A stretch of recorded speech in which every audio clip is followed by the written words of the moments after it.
La place des déchets. C'est dans la poubelle. Mon père a annoncé ça dans le micro. En brandissant le vieux livret d'épargne jauni que mon grand-père venait de me glisser en secret. Il ne s'est pas contenté de s'en moquer. Il l'a laissé tomber, droit dans un seau où fondaient les glaçons et le champagne, alors que la foule éclatait de rire. Je n'ai pas crié. J'ai plongé la main dans l'eau glaciale, ruinant ma robe de mariée pour sauver ces pages trempées.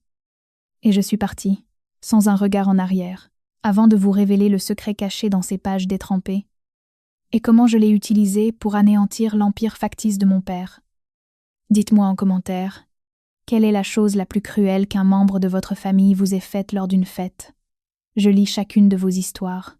3 jours plus tard, j'entrai dans l'agence principale de la Banque nationale de Paris, au cœur du Triangle d'Or. Le hall était tout en marbre et en murmure feutré, un contraste violent avec le chaos que j'avais fui à Deauville. Je tenais le livret d'épargne dans un sac de congélation. Les pages étaient froissées, tachées par le champagne, ressemblant précisément à l'ordure que mon père avait décrite. Je m'appelle Élise. J'ai 29 ans, et j'ai passé ma vie à me rendre invisible, en tant qu'infirmière aux urgences. Je suis douée pour ça. Je sais comment me fondre dans le décor pendant que les médecins hurlent et que les patients saignent. Je sais garder les secrets. Mais là, debout dans mon manteau de friperie, attendant que la jeune guichetière finisse de taper, je me sentais à nu. Je dois vérifier le solde de ce compte. J'ai dit en faisant glisser le sac sur le comptoir poli. C'est un cadeau. Eswamses, la guichetière. Une jeune femme d'à peine 20 ans. Le prix du bout des doigts. Le nez légèrement plissé. Elle a tapé le numéro de compte, s'attendant sans doute à un message d'erreur ou à un solde nul. Puis elle s'est arrêtée. Ses doigts flottaient au-dessus du clavier. Elle a cligné des yeux, s'est penchée vers l'écran. Et le sang a quitté son visage. « Madame », a-t-elle murmuré, la voix tremblante. « S'il vous plaît, attendez ici. Ne partez surtout pas. Daisy-san. » Elle n'a pas appuyé sur une alarme silencieuse. Mais c'était tout comme. En quelques secondes, le directeur de l'agence et un homme en costume sur mesure, le directeur régional, se sont précipités vers moi. Ils n'ont pas regardé mon manteau bon marché. Ils m'ont regardé comme si j'étais une reine en exil. « Mademoiselle Dubois », a dit le directeur, en me guidant vers une lourde porte d'acier au fond. « S'il vous plaît. » Cela fait très longtemps que nous attendions que ce compte soit réclamé. « Il faut le Mostad ». Ils m'ont conduite dans une salle de consultation privée qui sentait le vieux papier et la poussière, pendant qu'ils allaient chercher le dossier. Je me suis assise dans le fauteuil en cuir et j'ai fermé les yeux. Et soudain, je n'étais plus dans la chambre forte d'une banque. J'avais de nouveau 12 ans, à genoux sur le parquet du bureau de mon père. Richard était assis dans son fauteuil, faisant tourner un verre de scotch, me regardant. Il l'avait renversé exprès. Je le savais, mais la règle était simple. Aux filles la serpillière, aux garçons l'avenir. Rougan, mon frère, était sur le canapé, riant devant un jeu vidéo, les pieds posés sur la table que je venais de lustrer. « Tu as oublié un endroit. »« Élise, » dit doucement Richard. Il ne criait jamais. Il préférait avoir un public pour sa cruauté. Il aimait voir la lumière s'éteindre dans mes yeux. C'était son théâtre, quand grand-père Samuel a essayé de m'aider à me relever. La voix de Richard a claqué comme un fouet. « Touche à ce chiffon. Le vieux, et je te mets dans un hospice si vite que tu n'auras même pas le temps de prendre tes pilules. Thanks for watching. » J'ai frotté jusqu'à ce que mes jointures saignent ce jour-là. J'ai frotté parce que je croyais n'avoir aucune valeur en dehors de ce que je pouvais endurer. Le lourd bruit métallique de la porte du coffre m'a ramené à la réalité. J'ai ouvert les yeux. Je n'étais plus cette fillette de 12 ans. J'étais la femme qui tenait l'allumette. Le directeur a posé un épais dossier sur la table. Votre grand-père n'a pas seulement ouvert un compte d'épargne. Mademoiselle Dubois, en 1982. Il a créé une fiducie testamentaire. Il a été l'un des premiers investisseurs chez Apple et Microsoft.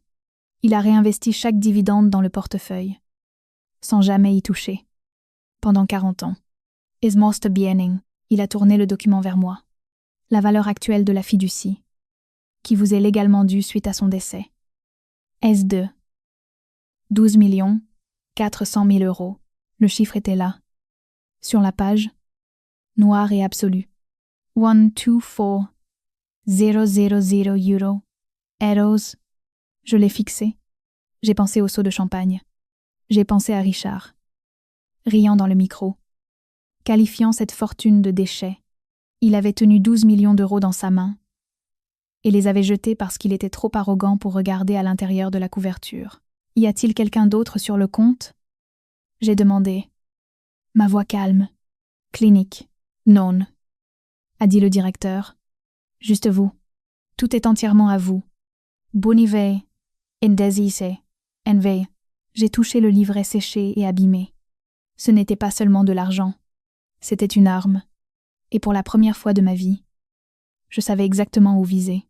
Mon mari, Luke, n'a pas levé les yeux quand j'ai franchi la porte. Il était penché sur son ordinateur portable à l'îlot de la cuisine, entouré d'une forteresse de feuilles de calcul imprimées. L'air de notre petit appartement était électrique, chargé de l'imminence de quelque chose qui allait se briser. Luke n'est pas un simple analyste de données. C'est un architecte légiste des secrets. Il trouve les fissures dans les fondations que personne d'autre ne voit. Ce n'est pas un empire. Élise, dit-il, en tournant enfin l'écran vers moi. Sa voix était plate, sans émotion. C'est une pyramide de Ponzi, bâtie sur des crédits relais et de Lego. Annenbergsfond. J'ai regardé le moniteur. Je m'attendais à voir la richesse. Je m'attendais à voir les millions dont Richard se vantait à chaque gala de charité et dîner de famille. À la place, j'ai vu du rouge. Il est insolvable. Adit Luke entapotan un document. La procédure de saisie immobilière pour la villa de Deauville a commencé il y a 3 semaines. La fiducie familiale qu'il prétend gérer. Elle est vide. Il fait circuler les mêmes 50 000 euros entre 6 comptes, écrans différents pour faire croire qu'il a des liquidités. Et le bouquet final. Il subit un contrôle. Le fisc lui a envoyé un avis de redressement fiscal le mois dernier. Et fin déjà, je fixais les chiffres. L'homme qui avait jeté l'héritage de mon grand-père dans un seau de champagne n'était pas un titan de l'industrie. C'était un homme qui se noyait dans un océan de dettes. Il ne voulait pas seulement de l'argent. Il en avait besoin pour ne pas finir en prison. Mon téléphone a sonné. C'était lui. Je l'ai mis sur haut-parleur. Luc a arrêté de taper. Élise. La voix de Richard a rempli la cuisine. Pas d'excuses. Pas d'hésitation. Juste la confiance effrontée d'un homme qui croyait encore posséder le monde. Je pensais à cette bicoque que ton grand-père t'a laissée. La chaumière. Indecisoride. Quoi? La chaumière? J'ai demandé. Ma main reposait sur la table pour calmer son tremblement. Mais ma voix était de glace. Je vais te rendre un service. A-t-il dit? J'ai parlé à mon avocat immobilier. On peut la liquider rapidement. Je m'occupe de la vente. Je t'obtiens un bon prix. Et j'investis les bénéfices dans l'affaire familiale pour que tu aies un vrai retour sur investissement. Tu es infirmière.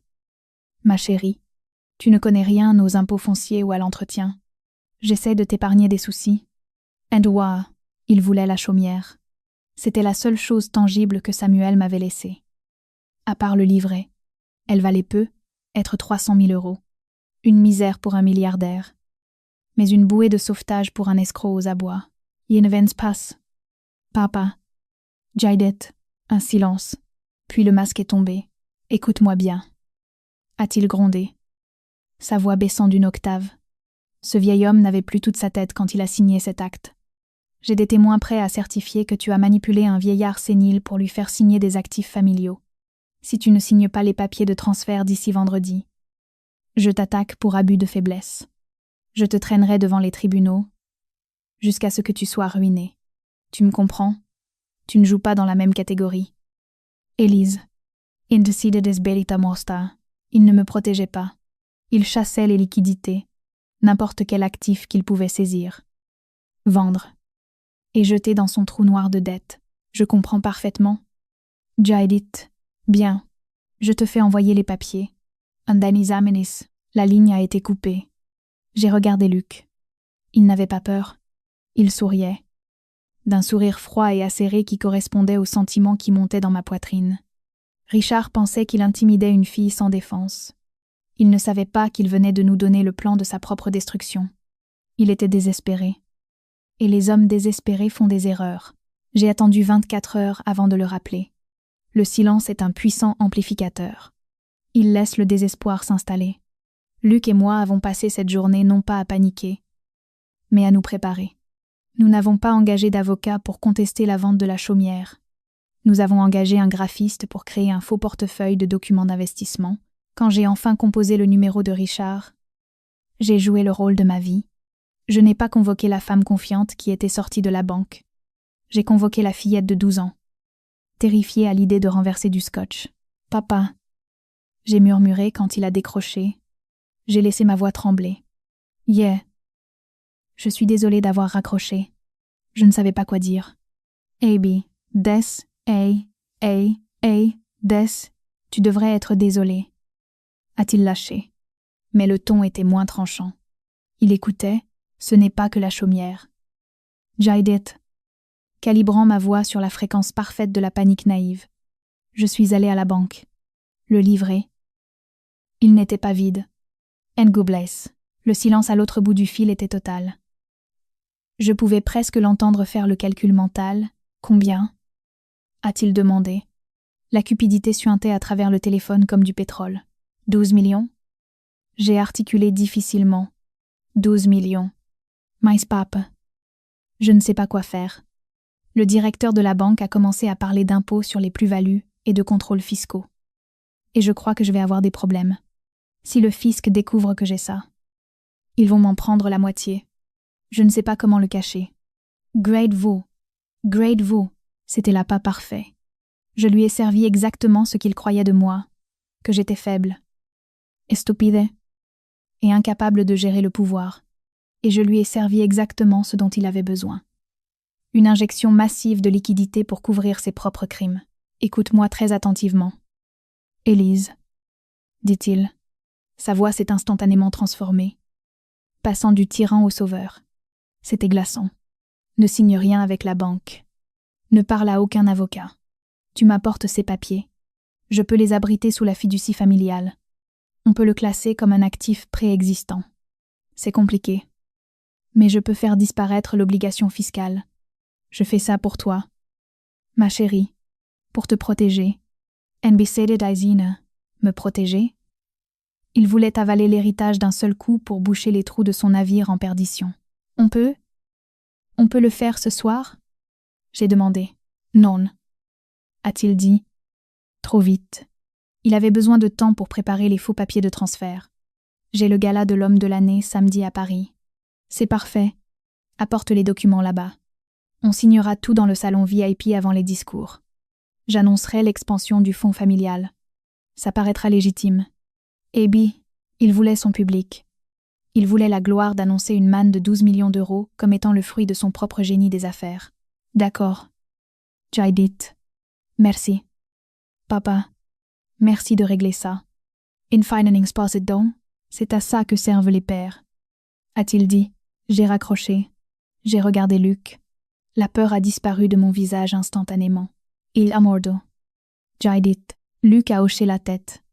Il imprimait déjà les documents que nous allions réellement présenter. Il ressemblait exactement au formulaire de transfert standard que Richard attendait.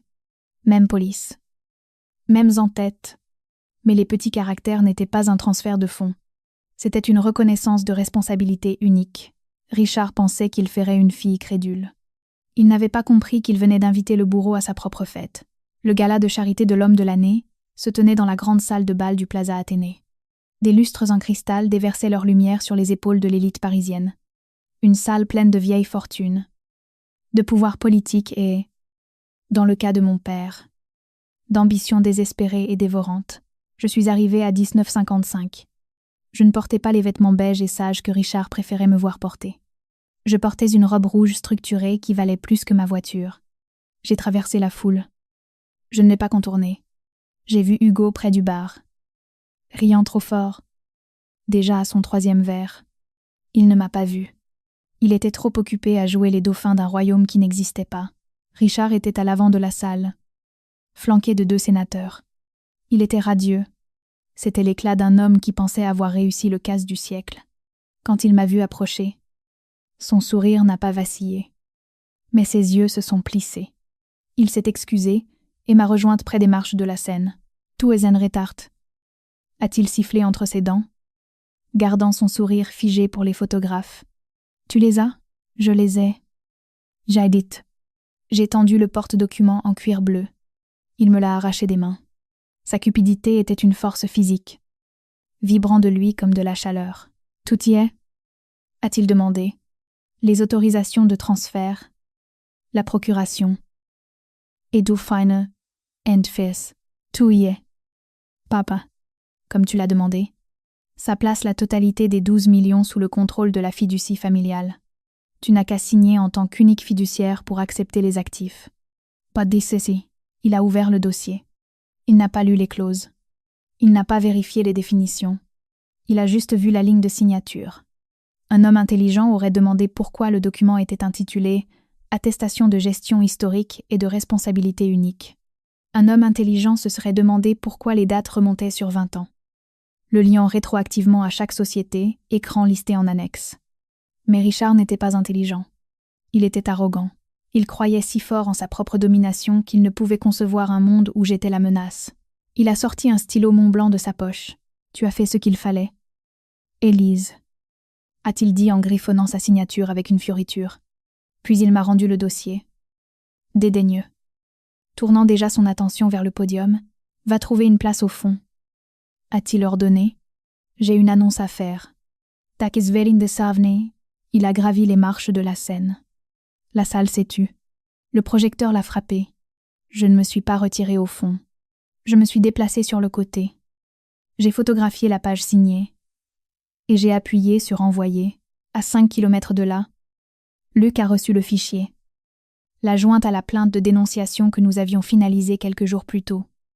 Et l'a téléchargée sur le portail sécurisé du parquet national financier. Quelques instants plus tard, Richard a pris le micro. « Mesdames et messieurs », a-t-il annoncé fièrement. Ce soir, nous lançons une expansion historique de la Fondation du Bois. Un investissement de 12 millions d'euros dans l'avenir de cette ville. Il était en train d'avouer en direct. Devant 500 témoins. Il revendiquait la propriété de fonds que je venais de lier à 2 décennies de fraude fiscale. Il pensait dévoiler son héritage. Il lisait sa propre condamnation. Mon téléphone a vibré. Reçu. Code de confirmation du fisc. 99 alpha. C'est fait. Richard souriait encore quand l'écran LED de 20 mètres derrière lui a vacillé. Le logo de la fondation a disparu, remplacé par le sceau du ministère de l'économie et des finances. Frappé de lettres rouges, saisie d'actifs fédéraux et incours. Dossier 8842. Les applaudissements se sont effondrés dans le silence. Richard s'est tourné, plus confus qu'effrayé, son esprit rejetant une réalité qui ne correspondait pas à son scénario. C'était sa faille fatale, pas l'ignorance, mais le sentiment que tout lui était dû. Il n'a jamais cru que quelqu'un qu'il jugeait insignifiant puisse construire un piège assez grand pour l'enfermer. Les portes de la salle de bal se sont ouvertes violemment. 6 agents de la brigade financière ont descendu l'allée. Richard Dubois a ordonné l'agent principal. « Éloignez-vous du podium. » Davniston Medunad, Richard s'est agrippé au micro. « Vous savez qui je suis ? » ?»« Oui, » a répondu l'agent. « Vous êtes l'unique fiduciaire qui a signé une attestation acceptant la responsabilité de 20 ans de comptes offshore non déclarés. » Et N.S.A. Richard s'est tourné vers moi. Les yeux fous. Elle m'a piégé. « Ma fille, gardez ça pour le juge d'instruction. » Et de là, les menottes ont claqué. Les flashs ont crépité tandis qu'on l'emmenait. Dépouillé de sa grandeur. Réduit à un homme en smoking de location. Je pensais que c'était fini. Ça ne l'était pas. La porte du salon VIP a claqué. Le verrou a cliqué. Hugo se tenait là, en sueur, le visage violacé. Frénétique, tu as tout gâché. A-t-il sifflé? C'était déjà gâché. Jaidit, l'argent n'a jamais existé. Et Bito, il a attrapé un couteau à steak dentelé. Ce n'était plus de la stratégie, c'était l'instinct brut. Le moment où l'illusion de la famille s'effondre et où le désespoir montre les dents. Luc s'est placé devant moi. Ouvre la porte. Hugo. Desprofetajou. Hugo s'est jeté en avant. Luc a attrapé son poignet. La tordo. Et le bras a cédé avec un craquement sec. Le couteau a glissé sur le marbre. Quand les agents ont forcé la porte, mon frère sanglotait. Non pas de douleur, mais d'insignifiance. C'était il y a 3 semaines. C'est matin. La Normandie sent le sel et le café frais. Je suis assise sur la terrasse de ma chaumière. La mienne. J'ai réparé le toit, nettoyé le lierre. J'en ai fait un foyer. La libération sous caution de Richard a été refusée. Ses avoirs sont gelés. Son empire, liquidé. Hugo a plaidé coupable. Aucun héritage ne l'attend. Seulement le travail. Je brûle l'attestation sur la terrasse. Je n'en ai plus besoin. Le fisc et la justice ont déjà tout ce qui compte. Cette page n'était que la peur que je portais en moi. Luc s'assied à côté de moi. Le transfert de la fiducie est terminé. Tout est à toi. Qu'est-ce que tu veux en faire? Je regarde l'océan. 12 millions d'euros. Rien. Je dis. Laissez fructifier. Je suis toujours infirmière. Toujours Élise. L'argent n'est pas le pouvoir. C'est une protection. Et la famille. Ce n'est pas les sangs. C'est celui qui reste à tes côtés quand le coffre-fort s'ouvre. D'asta sei,